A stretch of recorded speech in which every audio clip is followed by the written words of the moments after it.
Terima kasih, silakan duduk teman-teman semuanya. Sudah pada makan kan semuanya ya? Sudah segar sekarang ya? Nah, mudah-mudahan pada pertemuan yang sore hari ini sebenarnya jauh lebih penting daripada yang tadi siang. Ya, karena saya selalu bilang, sukses itu hanya milik sekelompok kecil minoritas. Ya, bukan hanya orang mayoritas Bapak Ibu, minoritas. Karena minoritas itu adalah orang-orang yang berkomitmen. Orang-orang yang serius gitu. Kita memasuki sebuah bisnis yang besar Bapak Ibu. Ya enggak? Nah, selama ini banyak sekali orang ikut di dalam bisnis scaling. Ya, mereka pikir. Hanya dengan join, terus hanya dengan ikut, hanya dengan apa ya? Ya, hanya melakukan yang biasa-biasa saja, mereka bisa langsung nanti akan jadi crown ambassador, punya penghasilan yang besar, ya bisa jalan-jalan ke luar negeri, bisa beli rumah, bisa ini, bisa itu. Tidak sekedar seperti itu saja Bapak Ibu semuanya. Ya, karena kalau kita memang menghadapi sebuah bisnis yang besar, kita juga harus siap besar juga Bapak Ibu. Ya, kenapa banyak orang di luar sana yang udah jalanin scaling, udah ada yang 1 bulan, 2 bulan, ada yang 6 bulan, ada yang setahun, mereka masih belum bisa menikmati sebuah perubahan hidup. Kenapa? Bagaimana Bu? Kerja. Yang kedua? Malas bekerja lagi. Yang ketiga? Kurang serius. Keempat? Tidak melakukan. Tidak fokus. Oke. Nah, sebenarnya apapun itu sebenarnya jawabannya benar. Tapi kuncinya hanya satu Bapak Ibu. Mereka tidak siap untuk berubah. Tidak siap untuk berubah. Kita udah sepakat, kita punya sebuah bisnis yang besar, tapi kita nggak mau mengikuti perubahan dengan diri kita untuk mengikuti bisnis yang besar. Ya, sementara ada beberapa orang mungkin cepat dia sukses di dalam bisnis scaling ini. Kenapa? Satu, pertama mereka memang siap berubah. Yang kedua memang sebenarnya di luar sana pun mereka sudah mencapai satu tahapan, satu kapasitas yang udah lebih baik. Mereka sudah paham dengan etos kerja, mereka sudah punya satu kondisi kebiasaan yang lebih baik. Ya, punya satu karakter yang sudah lebih baik. Sehingga masuk di scaling ini, mereka tinggal mengembangkan lagi karakter-karakter yang baik itu. Kebiasaan-kebiasaan yang baik itu. Nah, sementara kita mungkin di luar scaling, sebelum berkenalan dengan scaling, hidup kita ini susah. Hidup kita ini mungkin miskin, belum punya apa-apa. Yang masih belum dapatkan apa-apa, yang masih kosong, begitu masuk scaling, kita nggak siap untuk berubah. Makanya kalau kita seperti itu pun, 6 bulan, 1 tahun, 2 tahun, kalau kita lambat mengikuti perubahan bisnis yang besar, kita pun tidak menikmati apa-apa sebetulnya. Ya, saya katakan tadi bahwa bisnis ini sebenarnya sederhana, dia tidak susah tapi tidak mudah. Tapi kuncinya adalah di dalam proses belajar menjalankan bisnis ini, kita bukan hanya melihat ke hasilnya Bapak Ibu, yang hasilnya katakanlah uang, prestasi, peringkat, bukan di situ sebenarnya. Tapi yang kita perlu perhatikan adalah tingkat hasil perubahan diri kita udah lebih baik belum? Saya dulu sering bertanya pada teman-teman, siapa yang ingin hidupnya lebih baik? Ada yang ingin hidupnya lebih baik? Banyak ya. Nah, kuncinya hanya sederhana. Kalau kita ingin hidup kita lebih baik, kita tinggal lihat diri kita. Apakah kita hari ini sudah lebih baik belum daripada kemarin? Sudah ada perubahan belum? Ya, maksud saya begini. Kita dulu sebelum scaling kenapa hidup kita susah? Karena mungkin kita malas. Kita mungkin takut. Kita nggak pede. Banyak hal lah yang membuat kita itu susah untuk bertumbuh. Benar kan? Nah, masalah di luar sana tidak ada satu program pendidikan atau bimbingan atau training yang membuat kita berubah. Begitu masuk scaling, kita tidak katakan bahwa Anda otomatis langsung bisa sukses. Tidak, kita harus menjalani sebuah proses.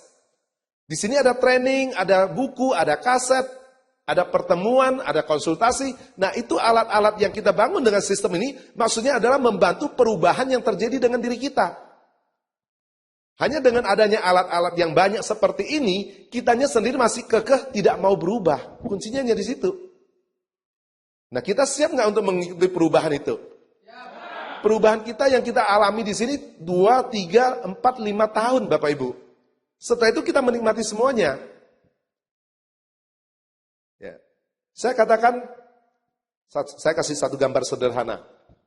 Kita ini kecil, kalau kita ganti di dalam presentasi di BOP, ya kan, kalau namanya tadi itu penghasilan terus hasil. Di sini kita, nah kita mau bisnisnya besar seperti ini Pak. Sementara bisnis scaling sebesar ini. Nah kalau kita seperti ini masuk, kita hanya memiliki bisnis yang kecil. Sebenarnya sama. Jadi kalau kita mau mendapatkan bisnis yang besar ini, kita juga harus di sini harus ikut membesar, Pak.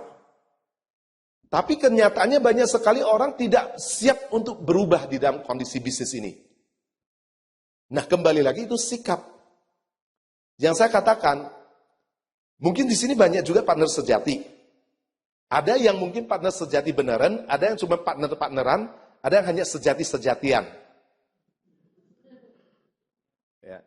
Padahal sebenarnya kalau kita mau menuju kepada leadership, memang langkah pertama, tahap pertama, proses pertama itu kita masuk ke dalam partner sejati. Menciptakan sebuah kebiasaan partner sejati. Dan itu sebenarnya semua orang bisa, Bapak Ibu. Nggak ada yang sulit di dalam partner sejati itu.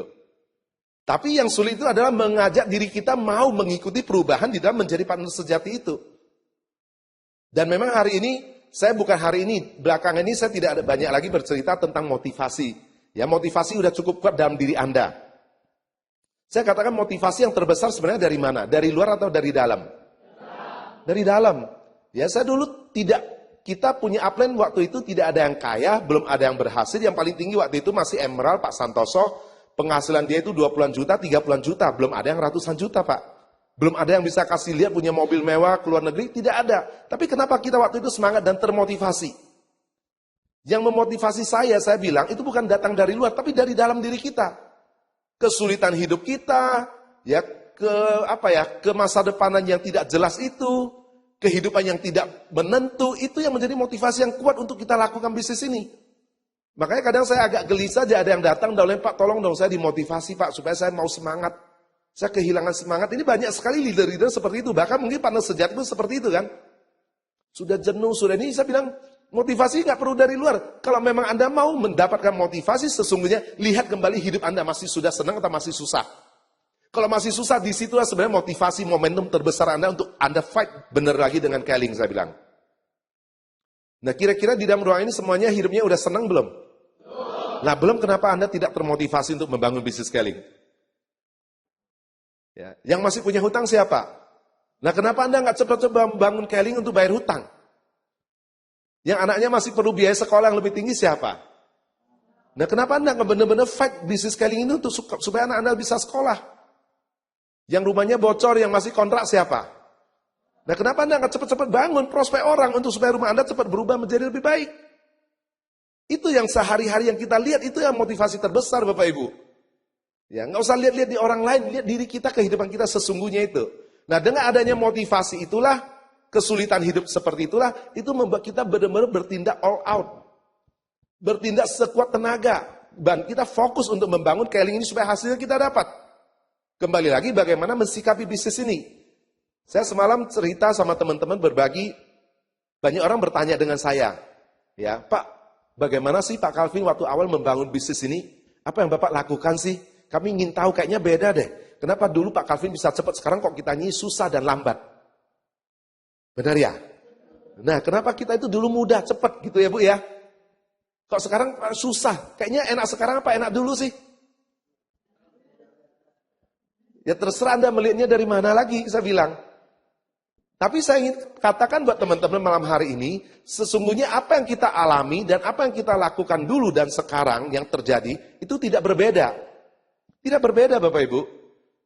Katakanlah sekarang Anda kesulitannya apa? Apa? Yang Anda merasa sulit. Ditolak. Nah, dulu kami ditolak itu banyak Bu. Bukan 1, 2, bahkan sudah ribuan. Makanya kemarin ada downline saya datang, ngeluh dia. Pak, ini kok mengundang ini sulit ya, dia bilang ya. Sebenarnya batin saya itu, Ibu nggak usah bilang sulit. Kami udah lebih duluan, sulitnya udah tahu. Saya bilang. Ya kan, Pak kok presentasi susah ya orang joinnya. Nggak usah ngomong, wes ngerti. Kita ini lebih duluan tahu susahnya di situ. Ibu baru mengundang berapa orang? Saya undang 3 orang Pak, nggak ada yang datang. Lah baru 3 orang. Kita ini hitung-hitung lebih dari 3.000 orang yang kita undang, nggak ada satu pun yang datang. Udah biasa. Sudah biasa saya bilang. Jadi kalau susahnya Anda sekarang dengan kami, yang kami alami, yang kami lewati itu jauh lebih banyak. Jadi nggak usah komplain saya bilang, nggak ada gunanya tidak merubah kondisi apapun kalau Anda bilang susah. Ya kalau susah, lantas bagaimana? Banyak teman-teman kan, wah bisnis Keling susah, akhirnya berhenti. Nah saya bilang, hidup ini susah nggak? Hidup susah nggak? Susah kan? Kalau gitu berhenti aja hidup. Nah kenapa harus jalan gitu loh? Iya kan? Tapi kalau memang kita melihat bisnis kali ini ada sebuah kesempatan buat kita berubah. Karena itu bisnis yang besar. Kita harus fokus lakukan saja. Jangan lagi dipikir susah. Ya saya bertanya dengan teman-teman yang di dalam ruangan ini. Siapa yang pernah join dengan beberapa multi level yang lain sebelum Keling? Jujur aja nggak apa-apa. Oke. Ada beberapa ya. Nah kira-kira teman-teman yang sudah pernah join beberapa multi level. Ada nggak sih multi level yang nggak pernah ditolak orang? Ada nggak? Ada nggak multi level yang begitu ngundang semuanya datang? Ada nggak multi level yang upline-nya semuanya bantu, turun? Ada nggak multi level yang downline-nya nggak pernah berhenti, yang semuanya aktif? Nggak ada kan? Ada nggak multi level yang presentasi semua join? Nggak ada kan? Lah sama, jadi kenapa Anda melihat kalinya susah? Artinya apa? Pada saat saya siap membangun bisnis scaling ini, saya sudah tahu bahwa menjalankan bisnis ini kita bakalan mengundang nggak ada yang datang. Kita bakalan presentasi, nggak ada yang join. Kita bakalan mungkin ditolak orang kalau cerita Keling. Kita bakalan mungkin downline-nya ada yang nggak aktif, ada downline yang pindah, ada upline yang nggak mau bantu, ada upline yang nggak benar. Sudah tahu. Karena ini karakteristik multi level. Jadi kalau kita mau ambil multi level, kita harus terima itu. Jangan dipertanyakan lagi Bapak Ibu.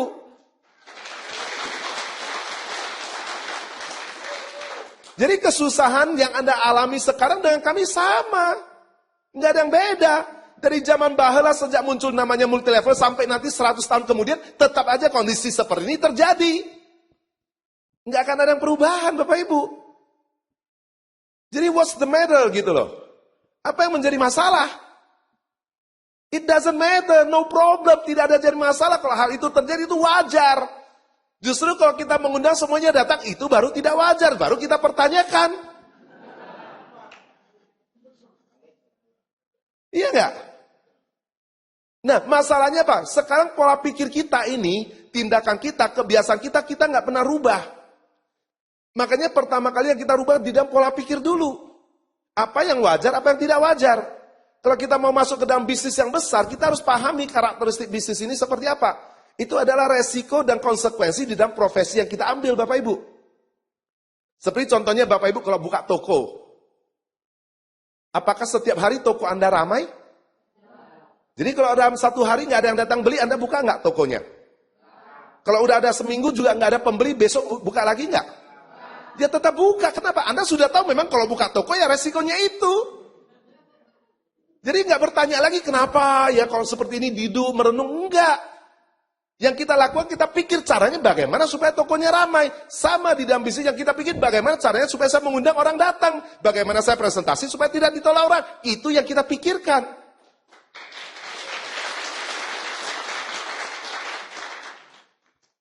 Dan itu sebenarnya semuanya sudah ada di dalam partner sejati, kebiasaan partner sejati. Kita harus pahami. Makanya kenapa kita dibuat satu sistem untuk membantu teman-teman yang tadinya from zero to hero. Yang dari tidak bisa apa-apa menjadi sesuatu yang hebat, menjadi pahlawan. From nobody to somebody. Jadi kalau kita memang tidak mau berubah, masih kekeh seperti ini, masih ngotot untuk miskin itu. Ya, jadi sekarang paham ya. Untuk sukses perlu ngotot, orang miskin juga karena ngotot. Makanya nggak kaya-kaya, saya bilang. Jadi kalau Anda sudah belum bisa berhasil, jangan lagi ngotot Bapak Ibu. Ngototnya dirubah. Ngotot untuk menjadi kaya. Jangan ngotot untuk tetap miskin. Artinya kita harus berubah. Yang kita rubah pola pikir dulu. Ini harus dirubah, dibalik gitu loh. Membalikkan satu persepsi yang sebenarnya perjalanan bisnis ini, kita selalu berlatih. Berlatih sesuatu yang baru. Itu yang saya alami, yang saya lakukan dulu Bapak Ibu. Ya dulu kita presentasi orang, tadinya kalau saya nggak paham dengan karakteristik di dalam bisnis multi level seperti ini, mungkin saya susah kalau ditolak orang. Kalau undang orang nggak datang, saya susah. Kalau presentasi nggak mau join, saya susah. Kalau downline itu pindah ke multi level lain, saya susah. Kalau upline nggak bantu, saya komplain. Itu dulu sebelum saya memahami karakter bisnis ini. Tapi pada saat saya mulai mempelajari multi level dan begitu saya masuk Keling, saya sudah siap dengan semua kondisi itu. Kenapa? Itu paketnya di dalam bisnis multi level. Jadi kalau kita nggak mau terima kondisi itu, karakteristik seperti itu dan paket seperti itu, ya jangan pernah mau masuk dalam dunia multi level. Kerja lagi aja sebagai karyawan. Mungkin buka toko aja saya bilang. Tapi kalau kita memang mau bisnis kita sukses dan menjadi seorang pembangun jaringan di dalam dunia multilevel, kita harus siap terima itu. Jadi sekarang kalau besok Anda mulai presentasi ditolak orang, Anda siap nggak? Susah lagi nggak? Nggak susah, tetap aja presentasi. Kalau nggak mau ya udah, terima kasih Anda sudah mendengarkan, kita geser. Apanya yang susah? Karena pikiran kita harus kita rubah di sini Bapak Ibu. Harus kita rubah, siap dengan konsekuensi itu. Nah yang kedua adalah pada saat kita masuk ke dalam bisnis. Jadi saya bilang tadi, saya alami sama. Kejadian-kejadian yang sama juga. Hal yang sama juga. Hanya yang membedakan itu apa Bapak Ibu? Yang membedakan itu apa? Membedakan apa? Dulu saya tadi udah cerita, waktu masuk pun uang nggak ada, waktu nggak ada. Keahlian, kemampuan pun nggak ada. Yang tadi saya bilang kalau presentasi ya pokoknya saja. Ya, coba demokan ininya, ada rokok nggak? Coba saya mau angkat orang, itu saja yang kita lakukan. Habis itu nanti terserah dia jawabannya. Tapi yang saya pikirkan waktu itu, saya harus presentasi sebanyak mungkin. Kalau ditolak nggak masalah, saya datangi lagi yang lain. Ditolak nggak masalah, saya datangi lagi yang lain.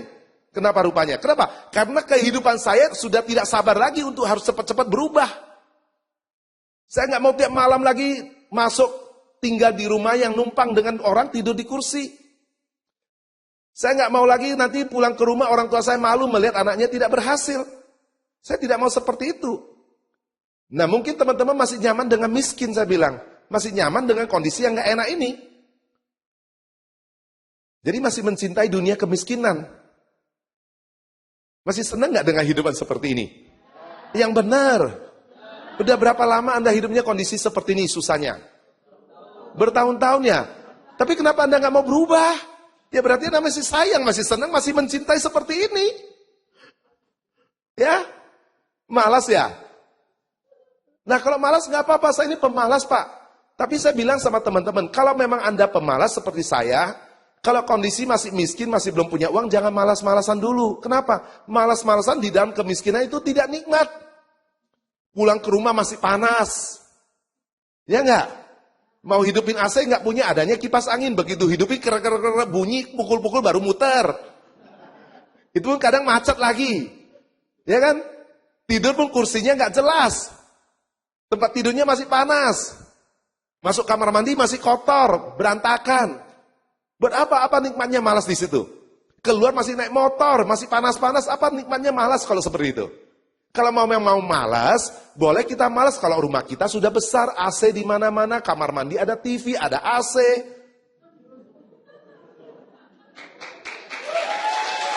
Iya enggak? Keluar di jalan pun pakai mobil mewah, AC-nya dingin, tape-nya suara mobil itu merdu, ada TV lagi, ada monitor. Kalau bisa ada supir, itu baru nikmat. Malasnya Bapak Ibu, disitulah baru saya malas-malasan. Nah kalau masih belum kondisi seperti itu, masih miskin, apa nikmatnya? Jangan malas dulu, kerja keras dulu Bapak Ibu. Kerja keras dulu.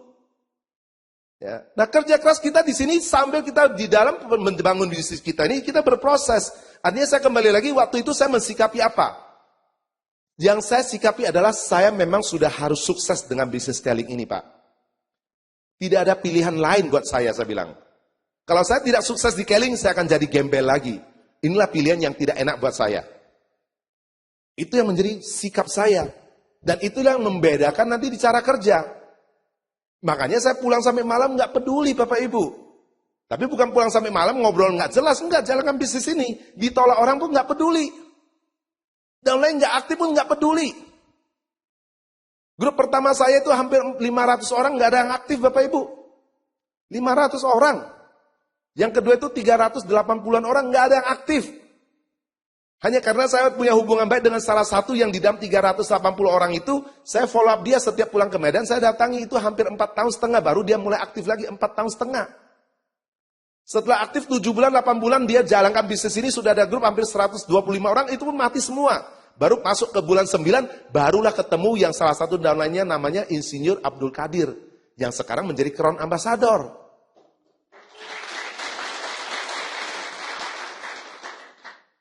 Artinya apa? Saya mengatakan bahwa pada saat saya menjalankan bisnis ini, saya sudah tahu mensikapi seperti apa. Jadi ada nggak ada, saya tetap melakukan apa yang menjadi tanggung jawab profesi saya. Kalau pada saat masuk ke dalam satu kota tertentu, ada teman yang dulu pernah join atau ada teman yang ini, ya saya tetap follow up, saya tetap mungkin kalau bisa prospecting atau presentasi. Kenapa? Karena itu adalah memang tugas dan profesi kita di dalam bisnis seperti ini. Bukan mengharapkan keajaiban, mengharapkan kondisi berubah tanpa melakukan apa-apa. Ya bisnis ini bisnis yang harus kita kerjakan. Bukan kita jampi-jampi terus kita baca-baca mantra langsung berubah jadi sukses, nggak ada. Harus melakukan sesuatu itu. Nah kalau saya mensikapi bahwa saya harus sukses di dalam bisnis ini, artinya apapun kondisinya, apapun masalahnya, apapun kesulitannya, apapun kendalanya, tidak jadi masalah. Yang penting saya sukses dengan Keling. Kenapa? Saya udah jual mobil, sudah nggak punya apa-apa lagi. Jadi kalau saya nggak sukses, habis sama sekali saya bilang. Makanya mau nggak mau, saya tetap fokus untuk mencapai satu target kehidupan yang saya inginkan di situ. Sederhananya, kalau misalnya ada dua orang lulusan perguruan tinggi yang sama-sama lulus. Yang pertama itu lulusan cum laude, hasil yang terbaik. Yang kedua lulusan IP pas-pasan. Dan dua-dua ini teman baik, mereka melamar ke salah satu bank swasta yang terkenal.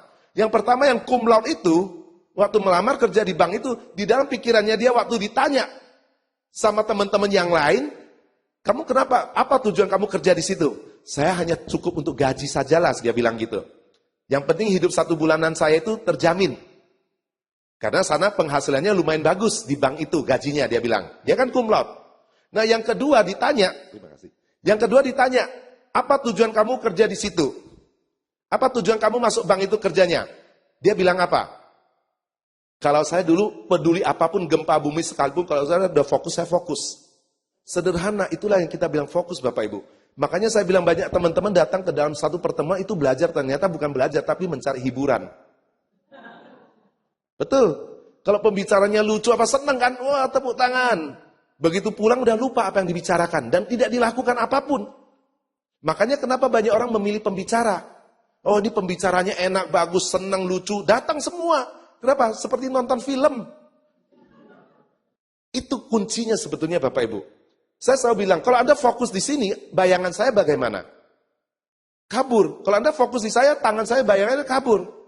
Apapun itu. Nah artinya waktu awal saya membangun bisnis, saya udah fokus dengan kesuksesan yang saya inginkan. Jadi apapun itu tidak masalah. Contoh sederhana, pada saat kita lapar, kalau tujuan kita adalah kenyang, Anda mempermasalahkan nggak makanannya apa? Enak atau enggak enak, Anda permasalahkan nggak? Anda permasalahkan nggak? Oh ini nggak ada rasanya. Misalnya hari ini ada meeting dari pagi sampai malam, Anda nggak dikasih makan. Waktu istirahat cuma setengah jam, di depan itu ada jualan. Makanannya nggak jelas, rasanya nggak jelas, makanannya juga nggak enak. Anda mempermasalahkan nggak seperti itu? Anda masih mempermasalahkan? Tidak, yang penting ya Anda isi perut kenyang, kan gitu.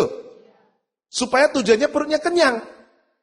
Nah sama dengan hidup kita ini. Pada saat saya udah fokus, yang penting hidup saya sukses dan kondisi hidup saya berubah. Apapun kesulitan itu tidak jadi masalah buat saya. Yang penting saya kerjakan, terus saya lakukan terus supaya saya secepatnya menikmati apa hasil yang saya inginkan itu. Itu yang saya kerjakan. Itu yang saya pikirkan, mensikapinya. Jadi saya kembali lagi, saya ulangi lagi. Ya, tadi ada 2 mahasiswa, yang pertama itu cum laude, lulusan terbaik. Yang satu lulusan biasa-biasa. Mereka teman baik, mereka lamar kerja di bank swasta yang terkenal. Yang pertama waktu ditanya sama interviewernya yang mewawancara, kamu tujuan masuk ke bank ini untuk apa? Saya hanya mau untuk nanti punya keluarga dan saya punya gaji yang cukup bagus, hanya untuk menghidupi keluarga saya dan menyekolahkan anak saya. Yang pertama yang cum laude tadi. Nah yang kedua yang IP-nya biasa-biasa, ditanya sama interviewernya, kamu tujuan masuk bank sini untuk apa? Saya ingin membangun bank ini, saya ingin suatu hari nanti saya akan menjadi pemimpin dan pimpinan di bank swasta Anda ini. Kira-kira siapa yang akan menjadi pimpinan dan sukses di situ Bapak Ibu? Yang nomor berapa? 1 apa 2? Yang IP-nya hebat, pengetahuannya tinggi atau yang IP pas-pasan? Itu sama dengan diri kita di dalam bisnis scaling.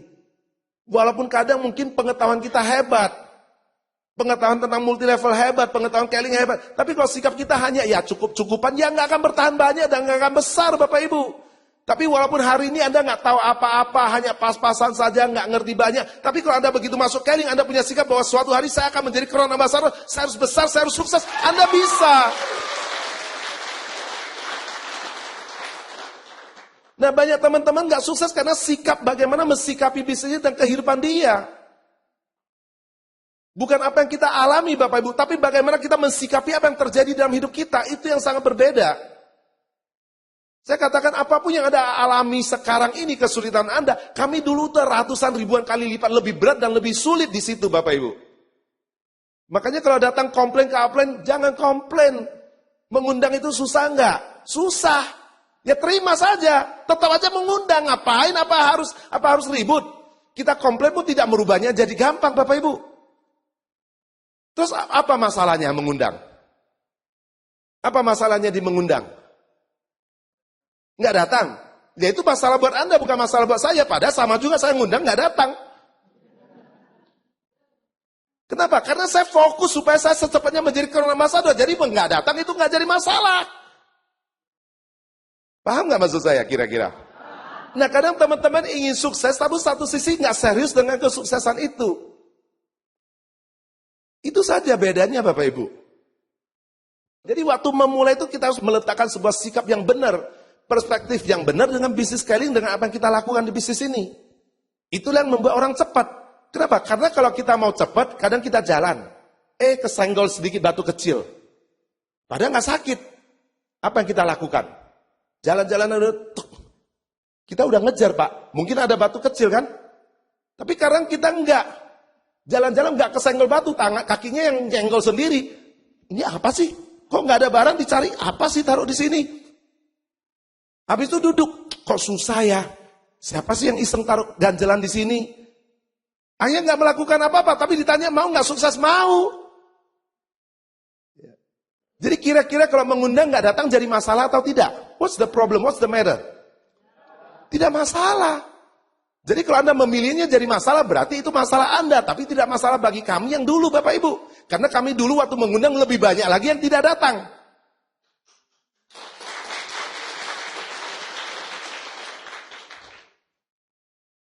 Bahkan kemarin saya sering cerita, ada downline saya itu kira-kira mungkin udah 6-7 bulan yang lalu waktu saya balik ke Jogja, dia kasih lihat kartu nama. Pak, ingat nggak orang ini? Saya baca namanya, saya udah lupa namanya apa. Saya baca, nggak ingat. Ini siapa? Ini loh Pak, ini loh orang ini. Iya, kenapa orang ini? Iya, orang ini bilang dulu Pak Calvin pernah datang ke rumah dia presentasi waktu 6 tahun, 7 tahun yang lalu. Ingat nggak? Dia masih ingat Pak Calvin, dia bilang. Tapi saya bilang sama dia, saya nggak ingat sama sekali. Saya tanya, orang ini aktif nggak dulu? Nggak aktif. Apalagi nggak aktif. Ngapain saya pusing? Artinya apa Bapak Ibu? Pikiran kita fokusnya harus kemana? Kita fokus untuk masa depan lebih baik atau fokus dengan kondisi masalah yang ada? Nah kalau Anda fokus dengan kehidupan yang lebih baik, ini semua nggak jadi masalah Bapak Ibu. Mengundang nggak datang nggak jadi masalah. Presentasi orang nggak jadi masalah. What's the matter? Memangnya multi level ada yang presentasi semuanya join? Mengundang semua datang? Downline yang keluar banyak aja nggak jadi masalah kok. What's the matter kalau downline pindah ke multi level lain? Itu nggak masalah. Yang menjadi masalah adalah hidup saya yang masih susah miskin, yang selalu diketawain orang, diremehkan orang. Itu baru masalah sesungguhnya di dalam hidup saya Bapak Ibu.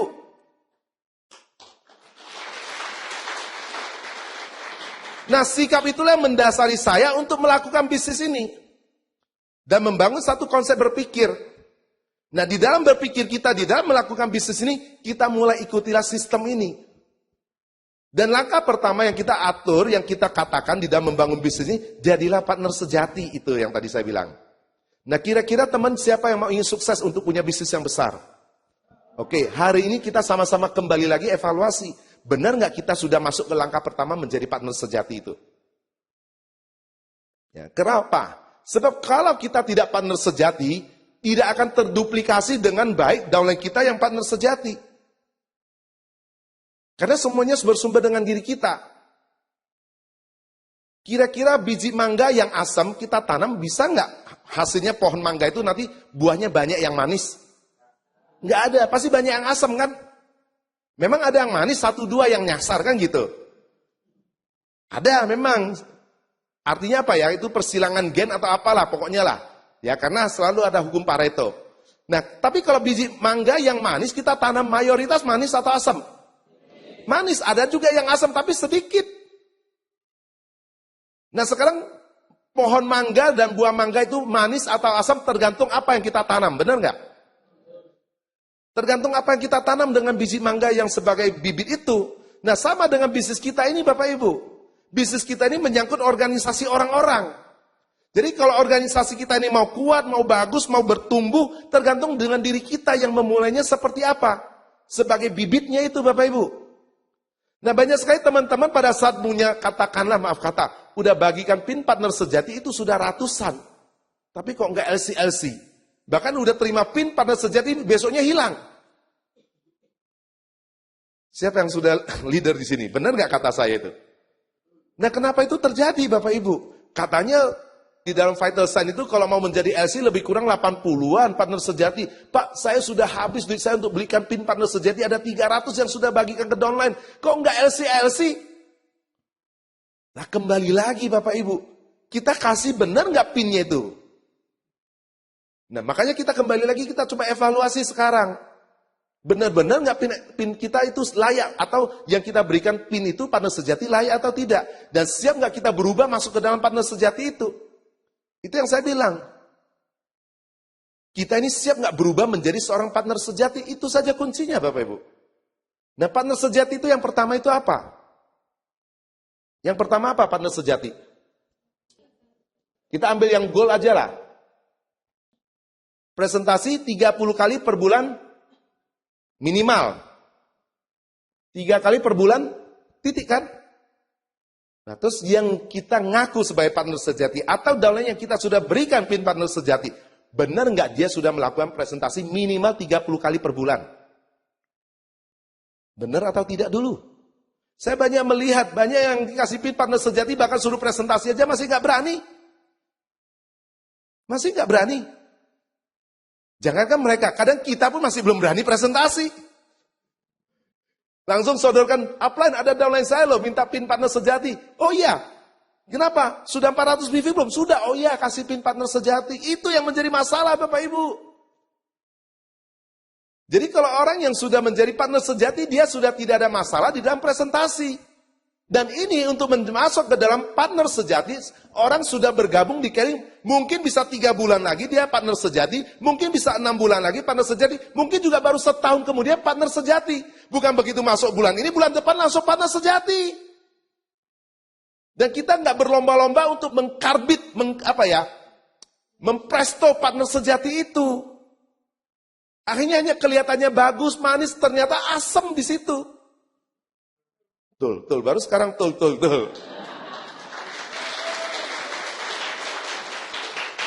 Saya kadang bingung. Begitu join 1 bulan sudah partner sejati, 2 bulan partner sejati. Ada downline saya sudah setahun masih belum partner sejati dan masih aktif. Bukan nggak aktif Bapak Ibu. Aktif, tapi dia selalu mengincar, berjuang untuk memperbaiki dia masuk ke dalam satu kualitas partner sejati itu. Dan saya nggak pernah mau berlomba-lomba untuk partner sejati dengan crossline saya, enggak. Saya selalu bilang, kalau ada downline saya naik ke atas panggung, dan banyak cerita dia partner sejati, dan upline leadersnya adalah saya, di situ saya sudah harus lebih hati-hati. Karena ukuran kita di dalam membangun bisnis ini adalah partner sejati ini Bapak Ibu. Kita begitu banyak downline yang kita sponsori, tapi yang benar-benar serius, yang bekerja itu partner sejati. Itu sudah menjadi orang kita, organisasi kita. Kalau semalam saya waktu ketemu Emerald Above, saya bercerita, kalau ibaratnya ini sebuah perusahaan milik kita sendiri, ya siapa yang menjadi yang berwira swasta di sini, yang punya perusahaan, ada nggak di dalam ruangan ini, yang di depan ini, yang punya usaha, yang punya pabrik atau punya PT? Belum ada ya. Nah kira-kira kalau Anda membangun sebuah perusahaan di luar Bapak Ibu, katakanlah perusahaan garment, contohnya kemarin itu, perusahaan garment, Anda punya pabrik garment itu. Nah pabrik garment itu memerlukan karyawan 200. Untuk punya omset 1 miliar yang siap 1 bulan. 200 orang. Ya, kira-kira kalau datang 500 orang melamar, Anda terimanya berapa?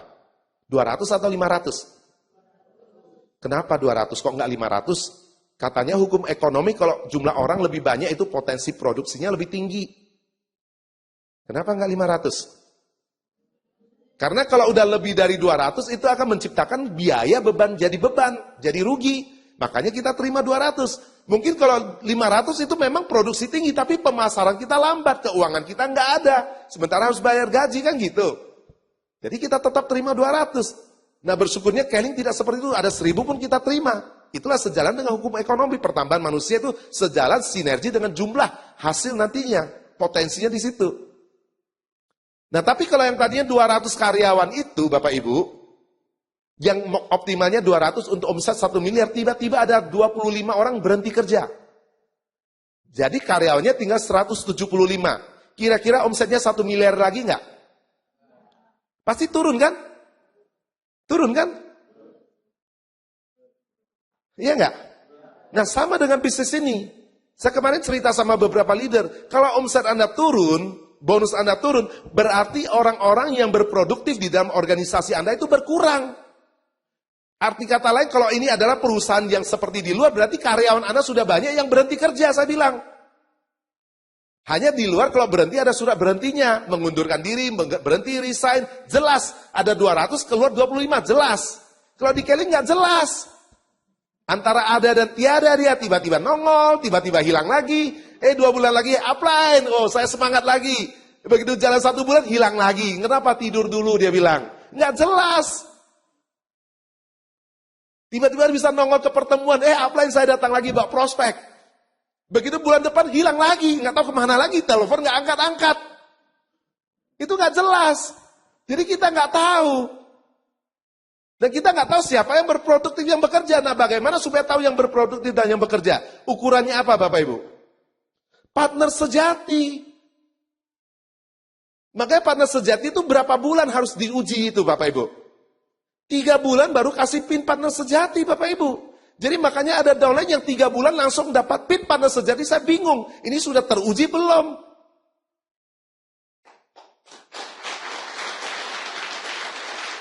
Makanya kenapa bisnisnya nggak besar-besar? Karena berisi orang-orang yang nggak jelas juga untuk sebagai ukuran bisnisnya dia. Sederhana teman-teman semuanya. Kalau Anda mau jadi leaders club, pastikan bahwa di dalam bisnis Anda, organisasi Anda, ada 80 orang yang partner sejati. Benar-benar partner sejati. Itu udah pasti Anda penghasilan di atas 10 juta. Boleh bertaruh, saya bilang. Tapi kenapa kalau udah partner sejatinya banyak nggak dapat itu? Ya karena mereka nggak jelas. Kalau saya, sangat-sangat mustahil sebenarnya. Orang yang begitu join 3 bulan partner sejati. Kenapa saya bilang mustahil? Minimal 4 bulan kok. Bulan pertama dia masih penyesuaian kan? Ya enggak? Kadang yang lucu, joinnya tanggal 20 Mei. Joinnya tanggal 20 Mei. Juni, Juli langsung dapat partner sejati. Karena Mei dihitung juga 1 bulan. Pada 10 hari, mungkin nggak dia presentasi 30 kali? Ya mungkin aja, tapi kalau dilihat orangnya masih penakut, masih takut, masih malu-malu, ketemu orang aja masih belum berani, mana mungkin dia presentasi 30 kali per bulan di situ Bapak Ibu? Hanya karena mungkin dia ada duit, apalagi suruh 400 BV. Iya 400 BV. Begitu bulan Juni 400 BV. Bulan Juli 400 BV langsung naik ke panggung partner sejati. Dia serius enggak untuk berubah hidupnya, saya bilang. Nah serius Anda yang mengontrol. Kadang downline saya maksa. Ya terserah ini bisnis kamu, kalau kamu makasih dia terserah. Saya nggak pernah melarang. Kita nggak pernah menghukum orang Bapak Ibu. Saya nggak menghukum orang, tapi kalau Anda mengambil satu parameter yang keliru untuk mengukur bisnis Anda, keliru juga bonus Anda nanti saya bilang. Iya nggak? Minimal mungkin 1 bulan, 2 bulan yang namanya kuliah saja itu ada masa orientasi loh. Iya nggak? Yang namanya kerja aja juga ada masa apa ya? Masa percobaan, masa training itu. Masa ini begitu join tanggal 20, 3 bulan setelah itu langsung pin partner sejati. Kenapa? PIN partner sejati yang pertama ini 30 kali. Bukan 400 BV Bapak Ibu. Yakinkan dulu dia melakukan presentasi, dia minimal berani presentasi dulu. Ini kadang presentasi aja masih malu-malu. Suruh ini, Bapak yang ngomong deh. Udah kamu yang presentasi, Bapak aja. Tapi partner sejatinya besar sekali taruh di sini. Kan lucu saya bilang.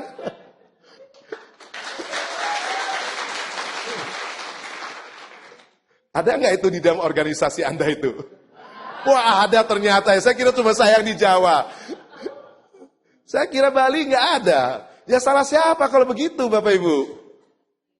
Ya kita yang mengatur bisnis kita kok. Ya kan? Jangan-jangan kita sendiri pun seperti itu. Mau presentasi apa aja, upline aja. Lah gimana mau jadi partner sejati? Bibitnya jelek, buah mangga bijinya asam, mau harapkan buahnya nanti pohonnya manis. Ya nggak mungkin. Sulit Bapak Ibu. Maka saya bilang kita rubah. Tadi yang saya bilang kan perubahan. Ya enggak? Selama 3 tahun perubahan yang tadinya takut, coba berubah dulu, berani selama 3 tahun ini. Enggak apa-apa, supaya 3 tahun lagi kita kaya raya.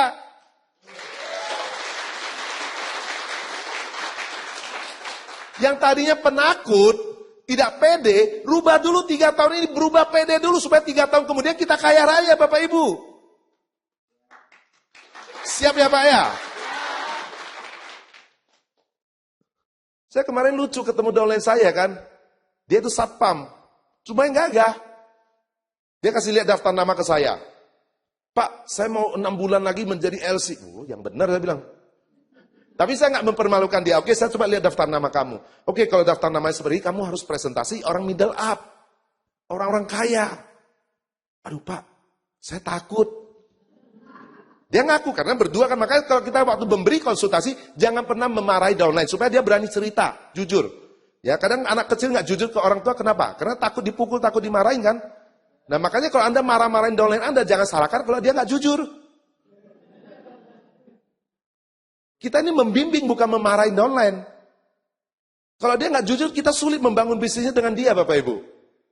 Ya, dia bilang takut. Loh kenapa takut? Iya, belum ada hasil, belum ada uangnya, belum bonusnya belum besar. Nggak pede, dia bilang. Terus saya bilang, oh nanti kalau bonusnya besar baru pede. Iya Pak. Ya kan gitu.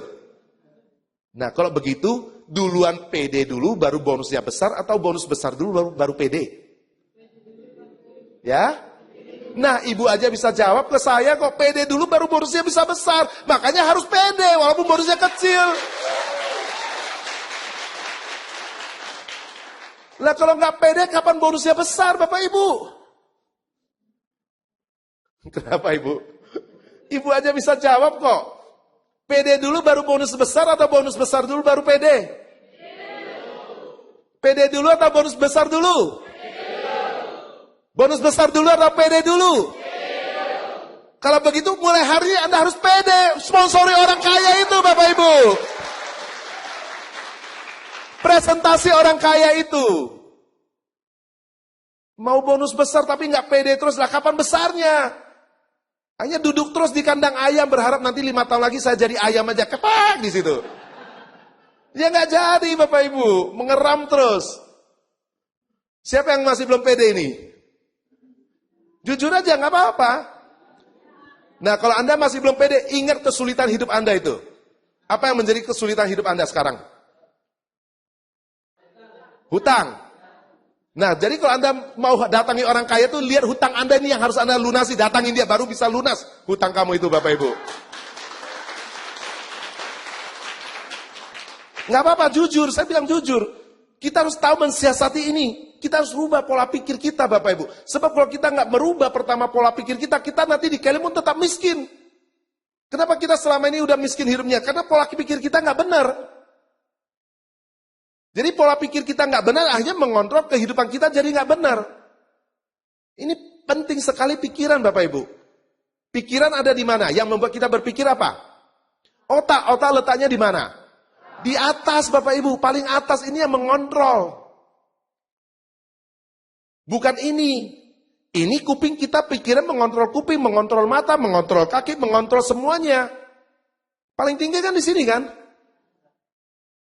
Nah selama ini kita dikontrol kuping. Kenapa? Kuping kita dengar, nggak mungkin lah lahirnya udah miskin kok. Bapak kamu juga miskin. Jadi ini yang mengontrol pikiran kita. Oh iya nggak mungkin, saya ini udah nasibnya jelek. Padahal pikiran di atas kuping Bapak Ibu. Otak di atas kuping. Siapa otaknya di bawah kuping? Siapa otaknya di bawah kuping? Nggak ada kan? Jadi mulai hari pikiran Anda yang mengontrol kuping Anda, bukan kuping Anda mengontrol pikiran Anda.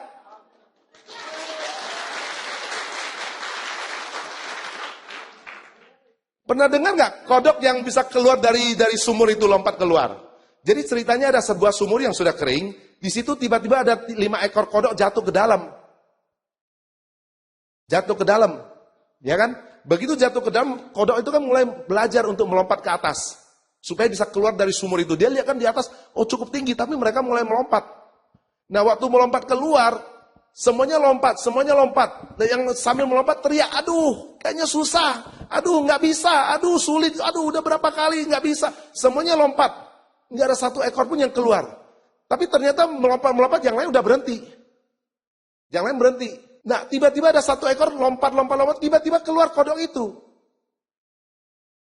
Nah begitu kodok itu keluar, yang lainnya ini dia lihat kok teman-temannya nggak ada. Dia jalan, ternyata ketemu sama orang.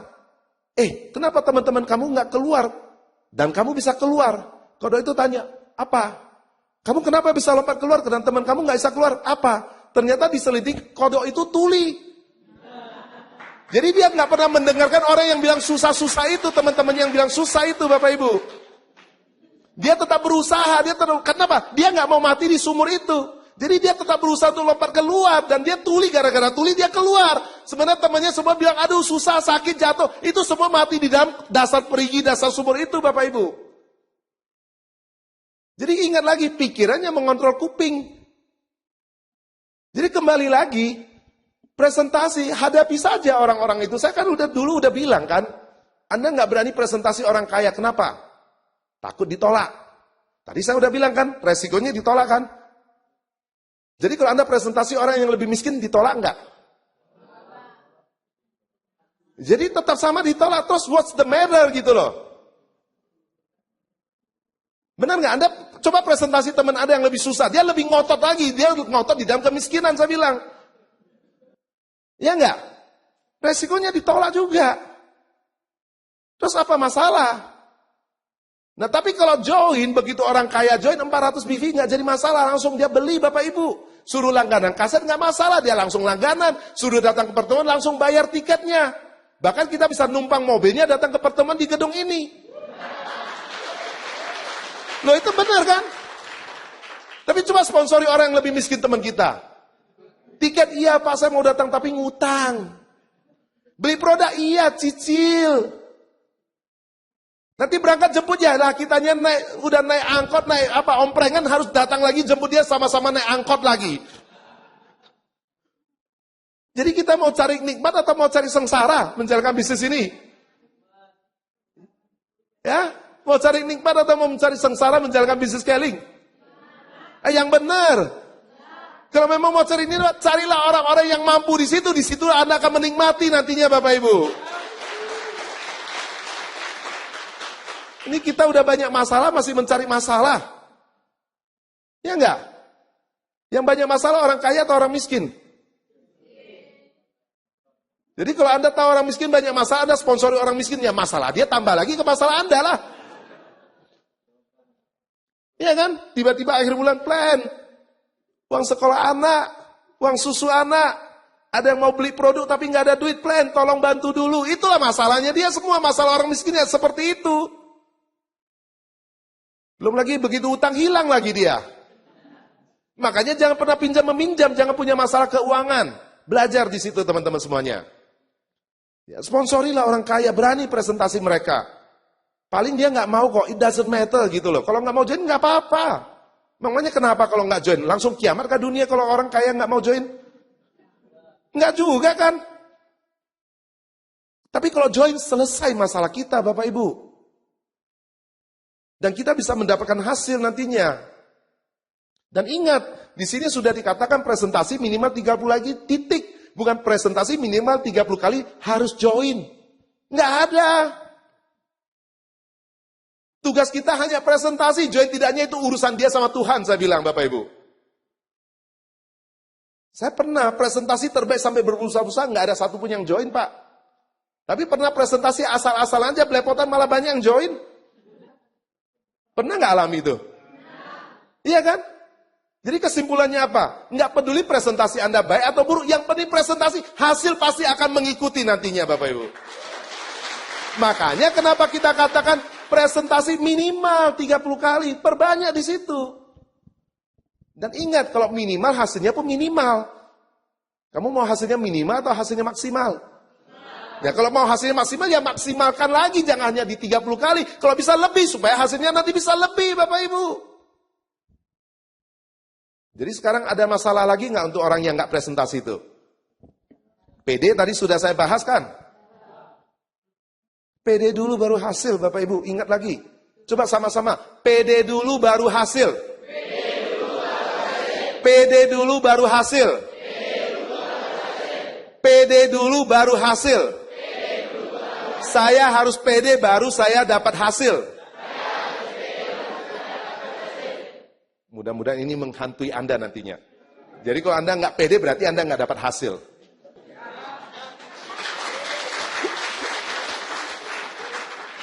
Orang yang nggak PD di mana-mana nggak ada hasil. Percaya saya. Makanya kenapa hidup kita susah, itu aja. Ya. Yang kedua Pak, 400 BV. Nah 400 BV ini selalu saya katakan, siapa yang masih belum tahu bahwa dalam menjalankan bisnis scaling harus dapat 400 BV baru bonus kita optimal. Ada nggak yang nggak tahu? Ada nggak yang nggak tahu? Yang tahu harus 400 BV baru dapatkan bonus yang optimal siapa? Yang tahu. Yang belum tahu kalau 400 BV? Yang belum tahu? Oke, saya ulangi. Yang tidak tahu kalau mau dapat bonus yang optimal harus 400 BV. Siapa? Yang tidak tahu. Ibu belum tahu ya kalau mau optimal 400 BV ya. Oke. Datang ke upline konsultasi, tanya nanti. Ya. Tanyakan. Saya nggak salahkan Anda. Ya. Nah yang sudah tahu 400 BV baru optimal. Oke. Nah, sekarang yang angkat tangan tahun 400 BV baru optimal. Sekarang saya tanya Anda ingin bonus Anda optimal nggak? Banyak nggak? Mau nggak? Mau banyak kan? Nah, Anda sudah 400 BV belum? Yang belum siapa? Biar saya bantu lagi, nggak apa-apa. Oke, kenapa belum? Oh, baru gabung. Oke, yang baru gabung nggak apa-apa. Pengecualian. Nah, yang sudah bergabung kenapa nggak 400 BV? Ya, oh baru gabung juga. Udah berapa hari gabung? Baru 2 minggu, Bapak? Baru 2 minggu. Kalau misalnya saya bilang, hari ini di Singaraja, ada orang kaya yang sudah mau mati, ditunggu sampai besok. Jam 8 pagi, ada orang kaya, siapa saja yang datang ke sana, ya, yang datang ke Singaraja, itu mau membagikan kepada orang yang datang ke dia itu 10 miliar. Anda mau berangkatnya minggu depan, 2 minggu lagi baru jalan ke Singaraja, atau sekarang pun ada jalan ke Singaraja? Ya? Yang benar? Kenapa mau sekarang? Kenapa nggak tunggu besok? Kan masih ada besok lagi. Ya?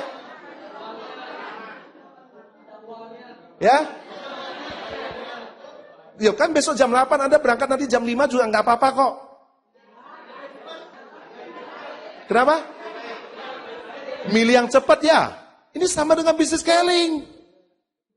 Kenapa di scaling Anda udah 2 bulan masih belum jalankan apa-apa, udah 2 minggu belum jalankan apa, terlambat. Saya begitu disponsori upline saya, semalam itu saya langsung keluar dari rumah, langsung saya prospek presentasi orang. Besok pagi saya langsung belanja BV-nya, saya langsung belanja produknya Bapak Ibu. Kenapa? Saya mau secepatnya sukses dan berubah hidup saya. Makanya saya selalu katakan bagaimana Anda mensikapi kesuksesan kita, perubahan hidup kita. Itu yang tadi saya bilang kan waktu di BOP kan. Saya mau kaya, mau cepat CA, tapi kan saya baru bergabung.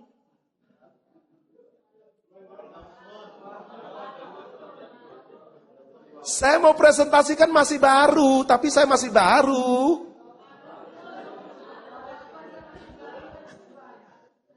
Lo baru 2 minggu kok, saya masih 2 minggu. Itulah yang menjadi masalah buat kita Bapak Ibu.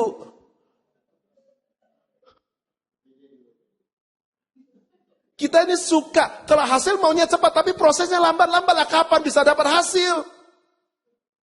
Karena proses itu selalu kita harus melewati proses Bapak Ibu.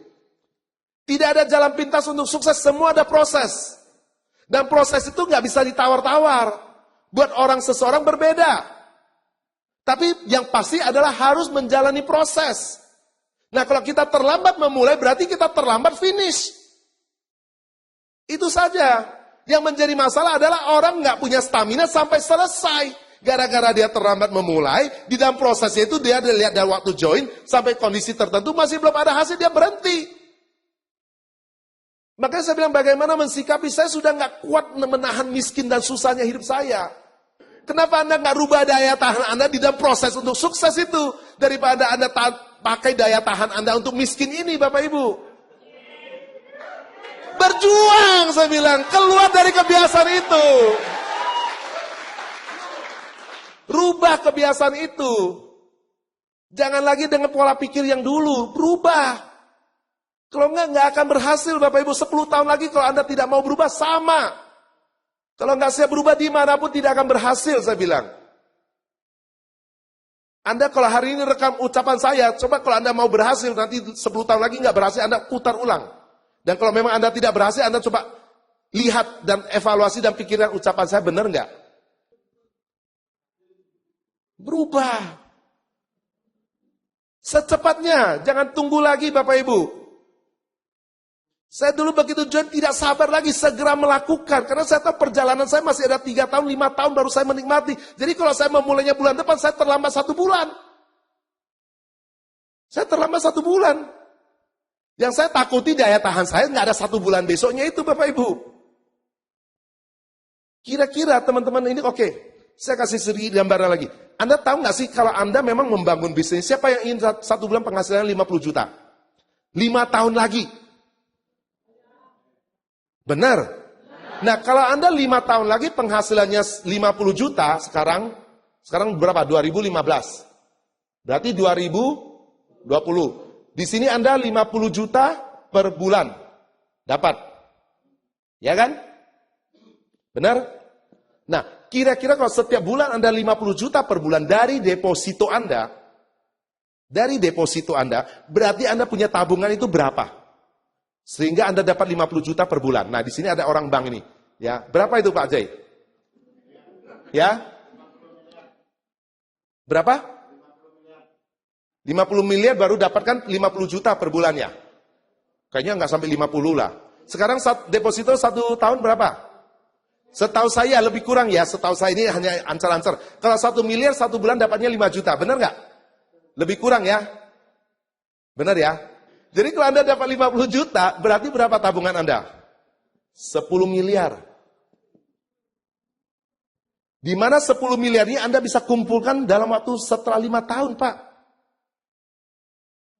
Sehingga nanti tahun 2020 Anda dapatkan 50 juta per bulan.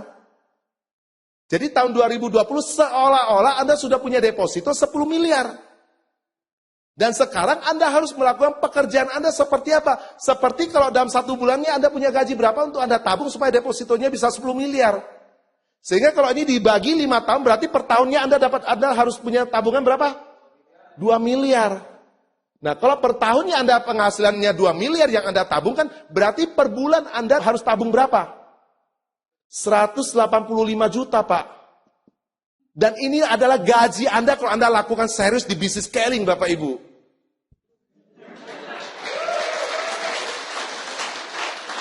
Jangan tepuk tangan dulu, pertanyaan saya. Anda sudah bekerja sesuai dengan Anda punya gaji 185 juta enggak? Lah Anda nggak akan dapat 50 juta ini Bapak Ibu. Jadi kalau Anda mau dapat 50 juta, Anda harus punya konsep bahwa Anda bekerja 1 bulan itu gaji Anda 185 juta. Bayangkan seperti apa yang Anda lakukan di bisnis ini. Anda masih peduli nggak dengan orang yang menolak Anda? Anda masih peduli nggak dengan orang yang akan keluar dari bisnis ini? Anda masih peduli nggak dengan orang yang nggak mau join? Nggak peduli. Yang penting saya bekerja karena saya akan dapat gaji 185 juta per bulan di sini, Bapak Ibu. Bukannya malas-malasan. Anda punya visi nggak seperti itu? Saya kadang gemes aja Bapak Ibu. Anda nggak tahu betapa besar bisnis ini. Saya kembali lagi partner sejati. Saya waktu itu dibayar segini, nggak ada alasan apapun. Pokoknya saya kerjakan kepala jadi kaki, kaki jadi kepala, saya bilang. Saya berjuang mati-matian. Kalau Anda mau 25 juta berarti tadi kuranginlah 87 juta setengah setiap bulan Anda punya gaji. Memang Anda nggak terima, tapi Anda depositokan, simpan. Supaya 5 tahun lagi Anda terima bunganya setiap bulan 50 juta. Itulah yang membuat kita pensiun dan kaya raya Bapak Ibu.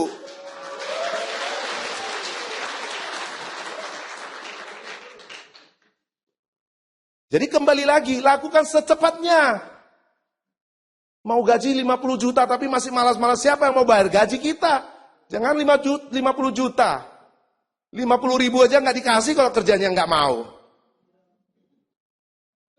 Siapa yang menjadi majikan dalam bisnis ini? Siapa yang menjadi bos dalam bisnis ini? Diri kita yang kita bayar, ya diri kita. Jadi Anda layak bayar diri Anda itu berapa? Anda yang hitung sendiri Bapak Ibu. Kira-kira Anda layak dibayar mahal nggak dengan kerja Anda yang seperti ini sekarang itu? Ya kalau gitu ya jangan pikiran pembayarannya mahal lah. Jangan pikir hasilnya besar lah. Yang ketiga apa? 400 BV. Saya nggak bahas lagi lah. Sudah tahu kan? Dan selalu saya bilang nggak perlu kupas banyak tentang 400 BV. Yang perlu kita jelaskan adalah bagaimana caranya mendapatkan 400 BV. Bukan cerita 400 BV-nya. Ada nggak yang masih sulit untuk 400 BV? Ada nggak yang masih sulit 400 BV? Nggak banyak, nggak ada yang angkat tangan kok. Kenapa sulit 400 BV? Ya, nggak apa-apa, saya ingin bantu. Kenapa belum punya pelanggan? Kalau belum cari pelanggan, tahu caranya mencari pelanggan? Tahu nggak caranya mencari pelanggan? Itu. Makanya Bapak Ibu, Anda mau dibayar mahal, kerjakanlah sesuai bayaran yang Anda inginkan. Tinggal cari orang saja kok Bapak Ibu. Ketemu orang banyak, cerita lebih banyak, pasti dapat Bapak Ibu. Tapi kita mau hasil besar, tapi nggak mau kerja. Di mana ada yang kasih duit banyak, tapi nggak perlu kerja? Ada nggak? Kalau saya sebagai majikan, karyawan saya seperti itu, saya pecat, suruh pergi jauh-jauh, nggak usah balik lagi, saya bilang. Jadi punya konsep yang benar, pola pikir yang benar dulu Bapak Ibu. Kerja keras. Cari, ya. Ketiga apa? Segitiga S. Service, sponsoring, selling. Di situ sudah ada. Konsultasi. Follow up. Konsultasi Anda pakai nggak Bapak Ibu? Yang benar. Siapa yang konsultasi? Apa yang Anda konsultasikan? Apa yang Anda konsultasikan? Pak, kok susah bisnis ini? Kok mengundang nggak datang? Itu bukan konsultasi, itu komplain Bapak Ibu. Anda bayangkan, saya kemarin cerita sama mereka, Anda punya bisnis sekarang, beruntungnya Anda memulai dari kecil. Ini kan bisnis yang besar. Tapi kita beruntung karena mulai dari kecil, dari diri kita. Nah, yang lebih beruntung lagi, kita disiapkan konsultan di sini Bapak Ibu. Untuk kita bisa minta masukan, cara-cara untuk membangun bisnis. Jadi namanya konsultan, siapa yang bekerja sebagai konsultan? Ada nggak yang sini kerjanya jasa konsultan? Jasa konsultan ya Pak ya? Orang bayar konsultan kan? Yang diharapkan dari uang yang dibayar dari konsultan itu apa yang diharapkan dari konsultan itu? Jasanya apa? Cara-cara kan? Yang dia ketemu kesulitan di situ kan? Jadi konsultan itu perannya hanya memberikan jasa berupa cara-cara untuk menyelesaikan masalah di dalam membangun konsultan itu kan? Pembangunan itu kan benar nggak? Itu saja kan Pak? Bukan Bapak disuruh membangun kan di situ? Ya, Bapak disuruh membangun nggak bangunan yang dia? Bapak kan jasa konsultan di dalam bangunan. Yang memakai jasa Bapak ini siapa? Biasanya properti ya? Apa itu? Owner. Nah, owner. Jadi kalau Bapak adalah jasa konsultan, apakah properti itu minta Bapak yang bangun? Tidak kan? Bapak hanya memberikan jasa kan? Nah sama dengan bisnis ini Bapak Ibu. Ini bisnis kita, jadi kalau ada konsultan kita hanya minta dia memberikan cara-cara, jasanya itu cara-cara untuk membangun bisnis ini. Bukan minta konsultannya bangun bisnis kita.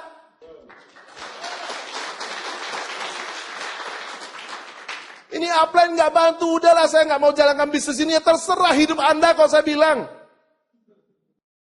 Jadi banyak orang salah kaprah di sini.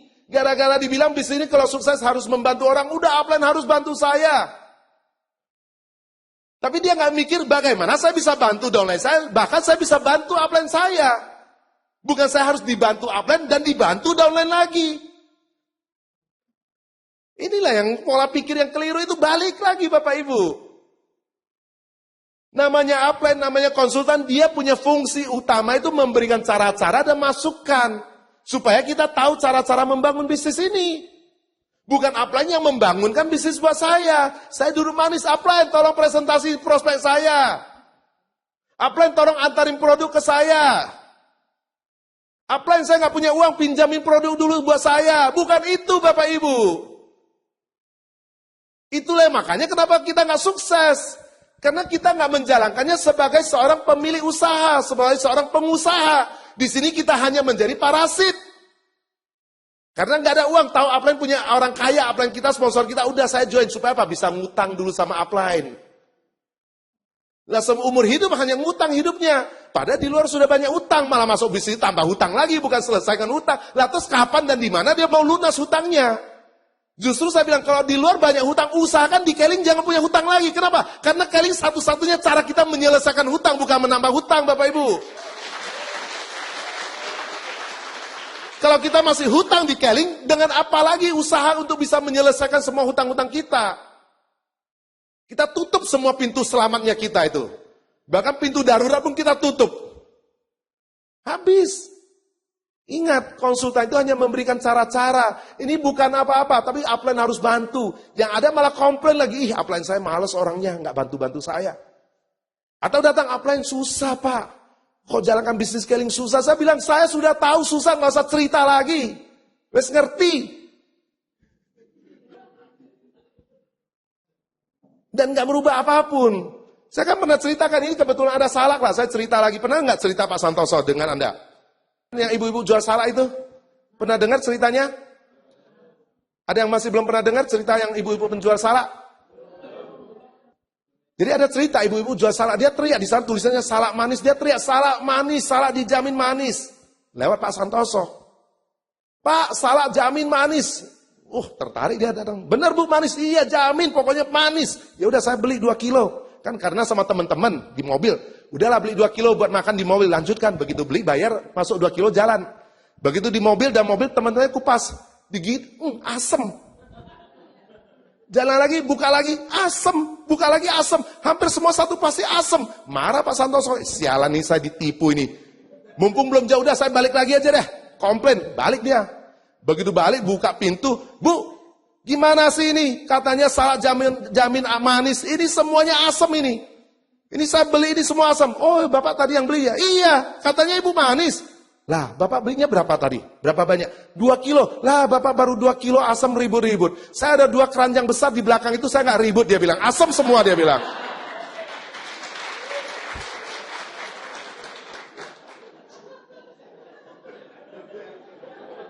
Bapak baru 2 kilo udah ribut, 2 keranjang besar di belakang itu asam semua, saya nggak ribut, dia bilang.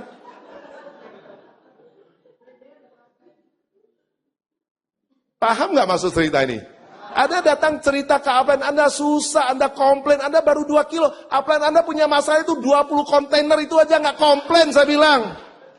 Jadi Anda datang mau komplain, mau cari solusi atau mau cari masalah? Kalau cari solusi jangan komplain, tapi konsultasi, tanya caranya Bapak Ibu. Bukan komplain. Ingat Anda rugi kalau Anda membangun hubungan yang rusak dengan konsultan ini, rusak. Anda rugi. Konsultasi. Baca buku. Ini partner sejati udah baca buku belum? Buku apa yang Anda baca? Hafal judulnya. Bab kedua apa ceritanya? Bab ketiga apa ceritanya? Itu masih mau partner sejati. Makanya kenapa susah hadapi orang, kenapa sulit mempengaruhi orang, kenapa sulit mengajak orang join. Karena nggak baca buku Bapak Ibu, sistem itu sudah lengkap sebetulnya. Sistem kita lengkap. Kita sudah tahu Anda memulai dari kondisi yang nggak bisa, makanya diberikanlah cara-cara dan semuanya untuk lengkap. Supaya Anda jalan sendiri bisa Bapak Ibu. Semuanya dipersiapkan. Tinggal kita ambil dan kita punya, kita lakukan enggak. Itu saja masalahnya. Jadi kita harus melakukan sesuatu. Bukan join, bayar 200.000, tanda tangan, terus ikut rame-rame. Oh, upline datang kumpul, makan. Wah, apa yang teriak-teriak, yes, yes, tepuk tangan, yes. Wah, ada pembicara ketemu, tepuk tangan. Pulang lagi, tidur. Presenter, nggak bisa. Nggak 400 nggak bisa, nggak berani. Nggak ada uang. Bulan depan datang lagi, oh yes. 5 tahun 10 tahun nggak akan jadi sukses Bapak Ibu kalau seperti itu. Harus lakukan sesuatu, do something gitu loh Bapak Ibu. Berubah. Harus berubah. Nggak bisa seperti itu untuk sukses di Keling. Berubah, sistem sudah menyiapkan semuanya. Tinggal kita lakukan. Lakukan apa yang dikatakan di dalam sistem itu. Lakukan itu Bapak Ibu. Good promotor. Ini bukan cerita saya Bapak Ibu. Ini bukan karangan saya. Oh, saya tadi lupa, harusnya saya tanya Anda. Apa saja sih atribut partner sejati itu? Jangan semua pakai pin partner sejati, ditanya apa partner sejati. 400 BV, 30 kali. Setelah itu, apa ya? Apa ya? Padahal udah pakai pin partner sejati sudah 2 tahun, Pak. Yang keempat itu apa? Good promotor. Promosikan. Nah, teman-teman yang partner sejati, Anda sudah membawa berapa orang downline Anda datang ke dalam ruangan ini? Kenapa diam? Bersyukur Pak, saya bisa datang aja udah syukuri loh. Saya kan nggak sempat hubungi downline saya. Saya kan sibuk. Mau saya ajak 3 leg, tapi kan nggak punya waktu. Tapi lagi. Saya mau ngajak si dia, tapi saya udah cerita dia nggak mau, tapi lagi. Saya ada downline saya suruh saya jemput Pak. Tapi kumpulilah 1 juta tapinya itu, pasti Anda sukses jadi orang miskin, saya bilang.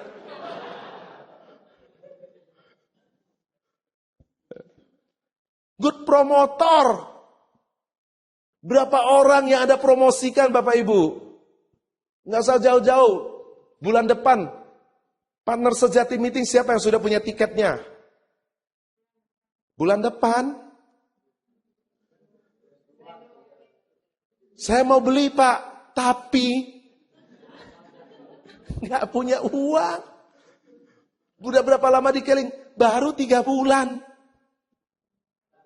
Itulah semua. Coba kita datain aja, coba datain. Kalau Anda ketemu teman-teman yang belum berhasil, Anda data aja. Sampai hafal Bapak Ibu. Sampai hafal pola-pola orang yang nggak berhasil di Keling itu. Dan yang berhasil di Keling pun saya hafal, makanya saya lakukan yang berhasil itu. Saya nggak pernah mau hafal yang itu, nggak mau hafal, tapi karena kebiasaan ketemu, makanya lama-lama jadi hafal. Saya dulu nggak peduli Bapak Ibu, yang penting saya harus punya tiket. Saya udah tahu kalau memang bulan depan ada partner sejati ini, saya harus punya tiket minimal 1 dulu buat saya. Kenapa? Dengan tiket itu saya bisa promosi ke downline. Berapa harganya? 20.000. Mahal nggak?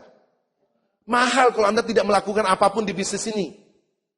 Kalau hanya datang dan tidak melakukan apapun Bapak Ibu. Tapi kalau kamu memang bisa bangun bisnis ini dengan pengetahuan yang ada dan kamu mau melakukan, itu sangat murah. Kenapa? Yang tadi itu loh, 50 juta per bulan loh. Kalau Anda nggak melakukan apapun, 20.000 itu mahal Bapak Ibu. Saya dulu mau ketemu upline, mau ketemu pembicara itu bayarnya nggak 20.000 Pak. Karena waktu itu nggak ada upline, nggak ada case system. Saya berusaha untuk menalangi semuanya. Makanya pembicara, kadang pertemuan gedung pertemuan itu masih nombok, keluar kantong sendiri. Kadang 2 juta, kadang 3 juta. Nggak apa-apa, kenapa? Saya membangun bisnis saya. Saya tahu saya 5 tahun lagi harus kaya raya, makanya saya serius, saya fokus dengan hasil di situ Bapak Ibu. Saya sangat takut dengan hasil, bukan takut dengan proses. Saya takut kalau hasilnya tidak bisa dapatkan seperti itu. Kalau proses saya nggak pernah takut. Apapun itu, kalau namanya proses saya nggak pernah takut. Karena saya tahu, saya harus berani dengan proses supaya hasilnya saya dapatkan. Tapi kalau prosesnya saya takut, hasilnya pasti hilang Bapak Ibu. Itu yang saya takuti, hasil. Kembali lagi, good promotor. Yang sudah dapat partner sejati siapa? Ayo. Yang mengaku partner sejati siapa? Ayo. Nggak apa-apa. Nah inilah manusia. Kalau udah gini dia lihatnya tetangga, bukan lihat diri. Oh dia kan nggak, oh nyaman saya. Tapi ditanya, dia miskin mau nggak ikut miskin? Nggak dong, saya harus kaya. Tapi dia kan nggak lakukan, kan saya enak juga. Ya sama-sama miskin lah kalau begitu. Saya nggak peduli dengan orang lain waktu itu Bapak Ibu. Itu yang saya bilang, selalu melihat ke dalam diri saya. Saya sudah ada perubahan apa itu? Sudah lebih baik di mana? Saya nggak peduli, upline nggak jalankan nggak peduli, downline nggak mau jalankan nggak peduli, crossline nggak mau jalankan nggak peduli. Semua orang Bali nggak jalankan nggak peduli. Yang penting saya jalan. Disitulah kesempatan saya untuk dapat semuanya, saya bilang. Bukan orang jalan baru saya ikut. Orang nggak jalan, saya pun ikut nggak jalan.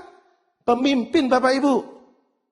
Kalau bisa semua orang di Bali nggak mau jalankan Keling, saya akan masuk dan kos dan beli rumah di Keling, saya akan jalankan Keling di Bali. Karena di situ kesempatan saya mengambil semua omsetnya Keling di Bali ini, saya bilang.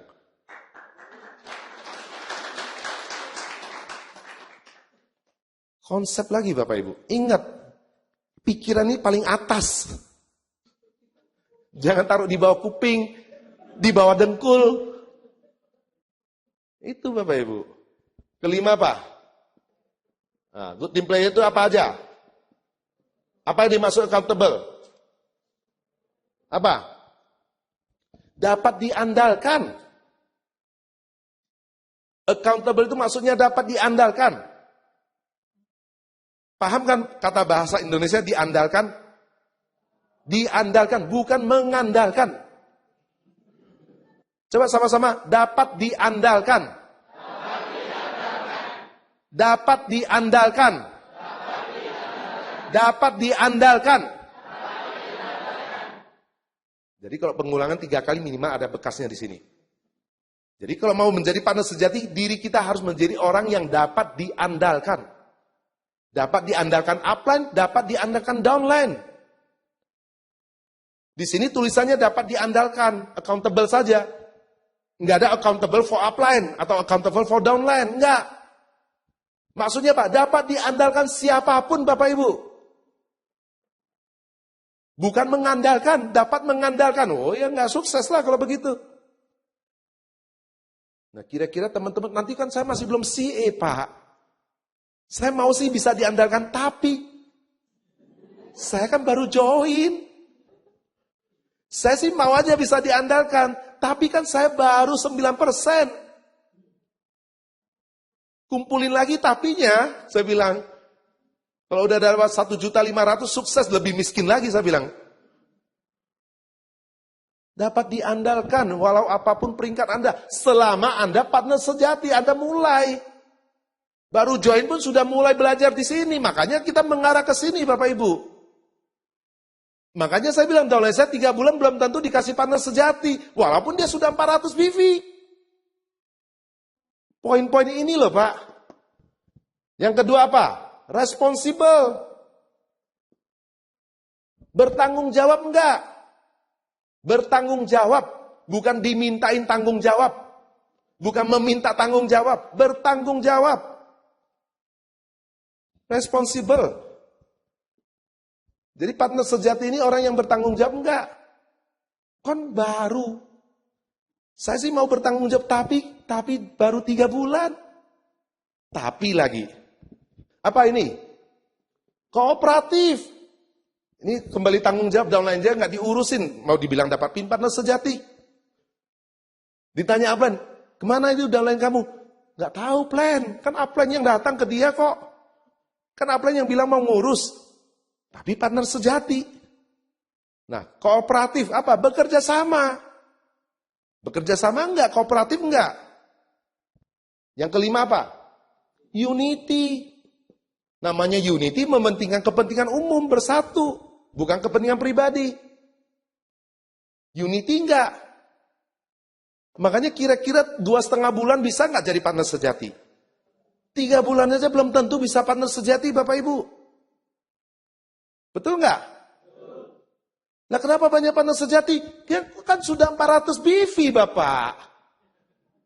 Saya sudah berturut-turut 3 bulan 400 BV Pak. Saya 3 bulan 400 BV. Nggak tahunya bulan ketiga minta upline-nya tutupin 200 BV lagi. Lah gimana mau jadi partner yang sejati Bapak Ibu? Begitu upline langsung, udah kamu naik aja, nanti saya tutupin lagi 200 BV-nya. Kan kurang 20 BV. Udahlah saya tutupin aja supaya nanti ibu naik ke panggung sebagai partner sejati. Malah upline-nya lagi yang menyuruhkan seperti itu. Apa nggak menggali lubang kubur di dalam bisnisnya sendiri Bapak Ibu? Makanya saya bilang ukuran parameter ini nggak jelas semuanya. Coba bayangkan, kalau benar-benar downline Anda ada 80 orang seperti ini semuanya, kira-kira bisnis Anda itu besar atau enggak? Berkualitas atau enggak downline Anda? Anda bisa tidurnya tenang, senyum, dan bonus naik terus atau tidak?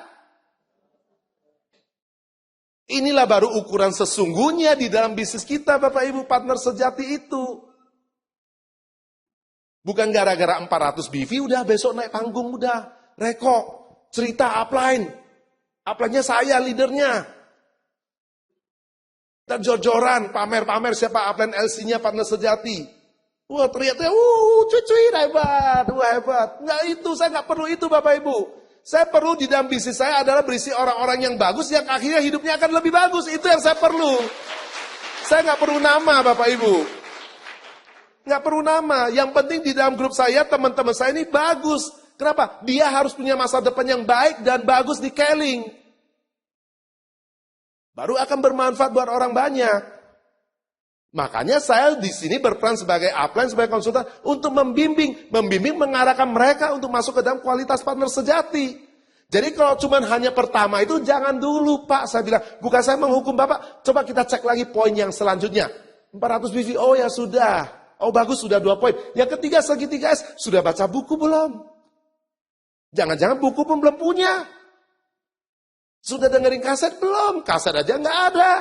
Yang ada di Foundation P aja. Konsultasi aja nggak pernah. Karena ketemu online paling suruh 400 BV. Nah ini juga nggak masuk. Good promoter lah. Datang Rekok Partner Sejati downline 1 pun nggak ada. Boro-boro downline. 1 downline pun belum ada yang dia sponsori, sudah punya pin partner sejati. Ya lucu, dari mana partner sejati itu saya bilang. Makanya habis itu hilang, dapat pin hilang. Apa itu? Good team player. Itu Bapak Ibu. Coba kalau Anda punya 80 orang grup downline Anda seperti ini Bapak Ibu. Anda setiap tahun bisa keluar negeri Bapak Ibu. 2 tahun dari sini, pada saat Anda punya 80 orang seperti ini, 2 tahun kemudian Anda bisa beli rumah yang besar di Bali Bapak Ibu. Bukan 2 tahun memulai bisnis scaling loh. 2 tahun Anda punya 80 orang. Anda hitung, Anda punya 80 orang yang benar-benar masuk kualitas seperti ini. 2 tahun dari situ Anda bisa beli rumah besar di Bali. Karena Anda baru punya bisnis yang besar di situ. Mau nggak punya 80 orang seperti itu? Mau. Yang benar. Mau nggak punya 80 orang seperti itu di grup kita? Tahu nggak caranya? Tahu nggak caranya? Tahu nggak caranya? Bagaimana? Tahu nggak caranya supaya Anda punya 80 orang seperti itu di grup Anda? Makanya saya bilang kayak gini, ini nggak mungkin 2 tahun jadi CA kalau kayak gini. Itu, jadilah diri kita partner sejati yang seperti ini Bapak Ibu. Kita pasti 2 tahun dari sekarang setelah dapat 80 orang, rumah besar di Bali akan menjadi diri kita. Diri kita Bapak Ibu. Bisnis ini duplikasi. Bisnis ini duplikasi Bapak Ibu. Kalau kita sudah lakukan hal seperti ini, yang teman-teman yang tadi yang semangatnya hilang, yang gak berani presentasi, kita dulu seperti kamu, tapi sekarang saya bisa, karena saya melakukan dulu. Itulah menginspirasi mereka Bapak Ibu. Itulah yang merubah kehidupan mereka Bapak Ibu. Diri kita jadi dulu bibit yang manis itu. Jadi benih yang baik itu. Hasilnya baru nanti pohon dalam bisnis organisasi kita. Itu akan menghasilkan orang-orang yang banyak yang berkualitas. Dan bukan hanya 80 orang partner sejati yang Anda dapatkan. 5 tahun kemudian Anda akan menghasilkan ribuan orang yang seperti ini. Bisnis Anda seluruh dunia ada di dalam jaringan Anda nantinya. Orang-orang yang berkualitas. Dan yang saya lakukan waktu itu adalah saya siapkan diri saya 3 tahun berubah untuk masuk ke sini Bapak Ibu. Berubah. Saya nggak bilang ini mudah, saya nggak bilang ini sulit, tapi ini harus saya lakukan. Dan bisa saya lakukan. Kenapa? Pikiran saya mengatakan saya harus bisa Bapak Ibu. Walaupun semua kesulitan, semua kendala banyak yang saya hadapi, saya harus bisa karena saya mau menjadi orang yang berhasil di dalam hidup saya.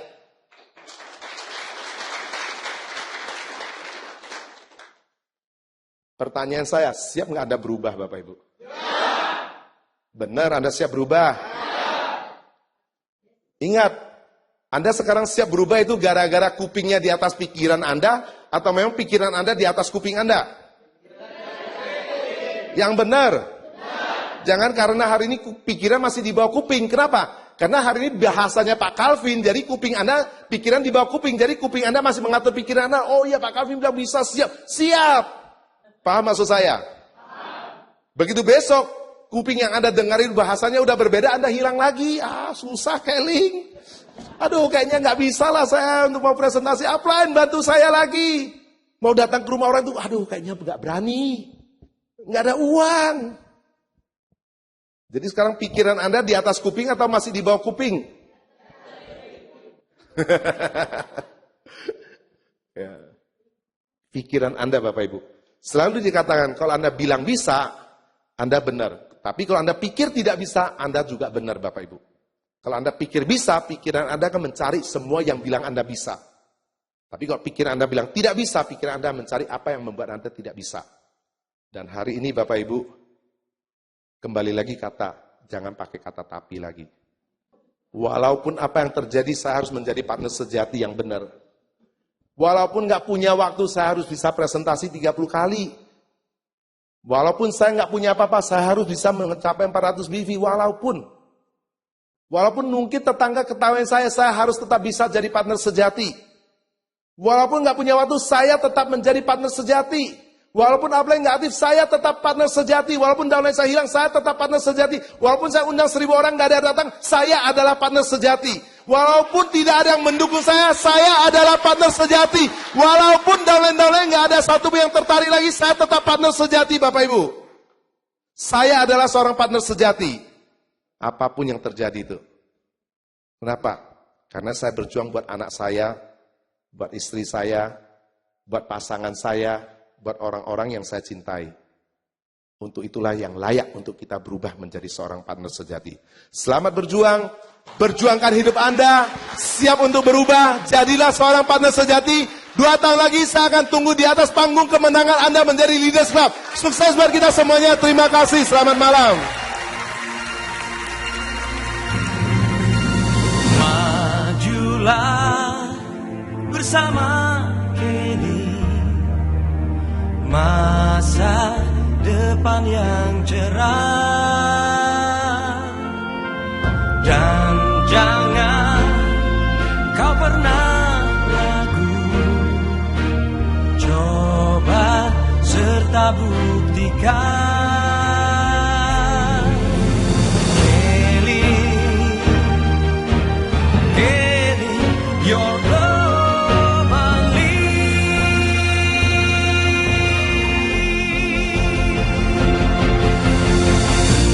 untuk masa depan yang gemilang.